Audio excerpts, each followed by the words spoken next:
لو كنت فظا غلیظ القلب لانفضوا من حولک۔ اللہ تعالیٰ فرماتا ہے کہ محبوب اگر آپ کا دل سخت اور مزاج تند ہوتا تو یہ لوگ آپ کے گرد کبھی بھی نہ بیٹھتے۔ جب غزوہ خیبر ہوا تو کچھ لوگ پلٹ گئے، دوبارہ حضور کی خدمت میں حاضر ہوئے تو میرے نبی صلی اللہ علیہ وسلم نے عفو درگزر سے کام لیا۔ حاضرین مجلس، دین محبت سے پھیلا ہے، دین حسن اخلاق سے پھیلا ہے۔ ایک ہندو شاعر کہتا ہے، یہ لڑتے قبائل کو کس نے بتایا، محبت نہیں ہے تو کچھ بھی نہیں ہے۔ کائنات کی چمک، کائنات کی رونق، یہ سب محبت کے دم قدم سے ہے۔ نبی رحمت صلی اللہ علیہ وسلم فرماتے ہیں، تم میں اچھا وہ ہے جس کا اخلاق اچھا ہے، اور وہ اچھا نہیں ہے جس کا اخلاق اچھا نہیں ہے۔ آقا کریم صلی اللہ علیہ وسلم کی بارگاہ میں ایک خاتون کا تذکرہ کیا گیا کہ بندہ نواز صوم و صلات کی پابند ہے، لیکن اس کے رویے سے اس کا ہمسایہ اذیت میں ہے، تو آقا کریم صلی اللہ علیہ وسلم نے فرمایا وہ عورت جہنمی ہے۔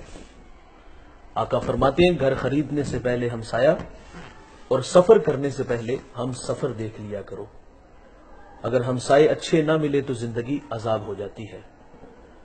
حضرت علی رضی اللہ تعالیٰ عنہ کا قول ہے، آپ فرماتے ہیں 5 چیزیں سعادت مندی کی نشانیاں ہیں: بیوی موافق ہو، بھائی متقی ہو، بیٹے اچھے ہوں اور پڑوسی نیک ہو، اور 5واں فرمایا کہ اس کا رزق اس کے اپنے شہر میں ہو۔ اگر کسی کو ہمسائے اچھے میسر نہ آئے، ہمسایہ دیوار کا ہے یا سرحد کا، اگر ہمسائے اچھے نہیں تو زندگی عذاب ہے، اور اگر کسی کو اچھے ہمسائے نصیب ہو جائیں تو یہ بہت بڑی دولت ہے۔ ابو حمزہ ایک بہت بڑے محدث گزرے ہیں، اور ان کے بارے میں مشہور تھا، لوگ کہتے تھے کہ یہ نشہ بیچتے ہیں۔ وہ کوئی منشیات کا کام تو نہیں کرتے تھے، بلکہ مشہور اس لیے تھے کہ جب وہ حدیث رسول بیان کرتے تو لوگوں پہ نشہ طاری ہو جاتا تھا۔ ابو حمزہ کا ہمسایہ اس کو کسی وجہ سے مکان فروخت کرنا پڑ گیا، تو اس نے باہر لکھ کے لگا دیا کہ 2000 میرے مکان کی قیمت اور 2000 ابو حمزہ کی ہمسائیگی کا لوں گا۔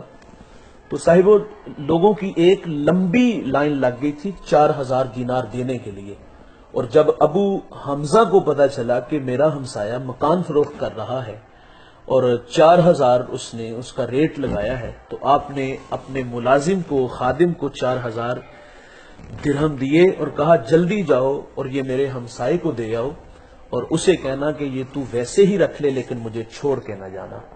ہمسایہ اچھا یہ بہت بڑی دولت ہے۔ تو حضور کی بارگاہ میں عرض کیا گیا کہ حضور صوم و صلات کی پابند ہے، لیکن اس کا ہمسایہ اس سے ناراض ہے، اس سے خوش نہیں، تو میرے نبی فرماتے ہیں وہ عورت جہنمی ہے۔ اور اسی طرح حضور کی خدمت میں ایک اور عورت کا تذکرہ کیا گیا کہ بندہ نواز معمول کی نمازی ہے، معمول کے روزے ہیں، لیکن اس کے رویے سے اس کا ہمسایہ خوش ہے، تو حضور فرماتے ہیں وہ عورت جنتی ہے۔ جنت کا معیار صاحب کیا ہے؟ میٹھے بول، اچھے اخلاق ہیں۔ اگر کسی کو اللہ یہ عطا فرما دے تو یہ بہت بڑی دولت ہے۔ تیرا اخلاق دیتا ہے پتہ تیری بلندی کا، تیرا یہ جھک کے ملنا کہہ رہا ہے آسماں تو ہے۔ اللہ ہمیں اخلاق حسنہ نصیب فرمائے۔